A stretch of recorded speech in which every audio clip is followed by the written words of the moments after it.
There's this lake near my town that freezes solid every winter. I was out skating one morning when I saw something impossible. Right in the center of the ice, glowing blue, an egg just sitting there, frozen into the lake. The second I lifted it out, I could feel it. Cold, but alive.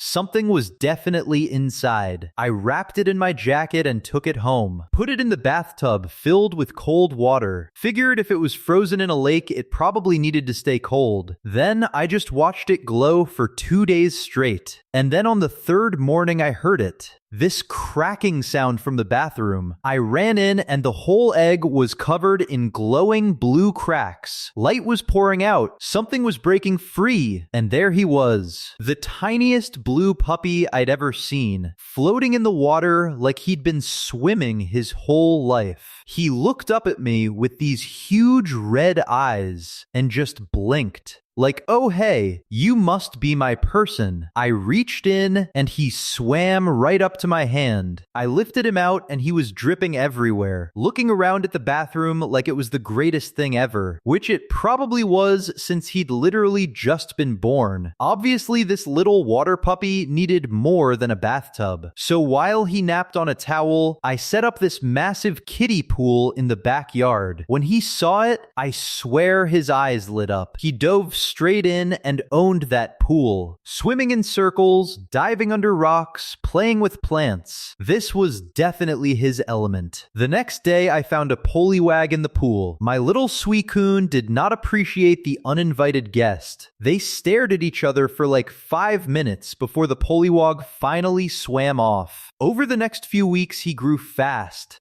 Not just bigger, but more graceful. His ribbon tails got longer and flowed behind him. His mane became elegant. He was becoming something beautiful. One day he escaped, and I found him at a nearby stream, but the water was disgusting. Brown, full of trash industrial runoff. He just stood at the edge, staring at it, and I swear he looked sad. Then something incredible happened. He touched his paw to the water, and where he touched, the water started clearing. The brown turned crystal clear. It spread outward in a circle. He was purifying it, actually purifying the water just by touching it. That's when I realized what he was. Something legendary. Something that could heal poisoned waters. And he knew it too. He'd found his purpose. As the water cleared, other Pokemon appeared. Goldeen and Staryu that had been hiding came out. They followed him as he walked upstream, healing their home. We followed the stream for miles until we found the source. An old factory dumping chemicals. And right there in the toxic runoff, a massive Gyarados. Twisted and aggressive from years of swimming in poison. The Gyarados attacked immediately. My Suicune fought hard, but he was too small, too young. It hit him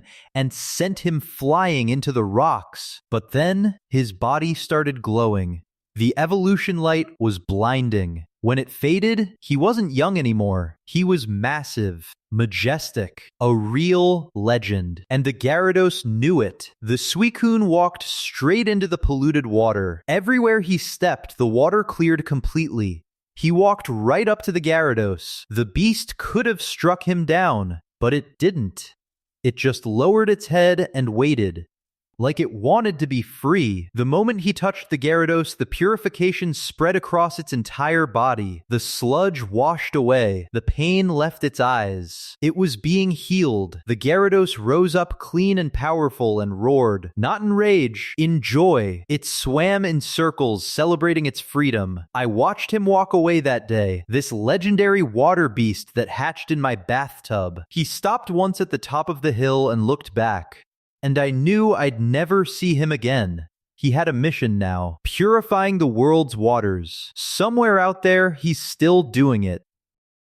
Remember as a child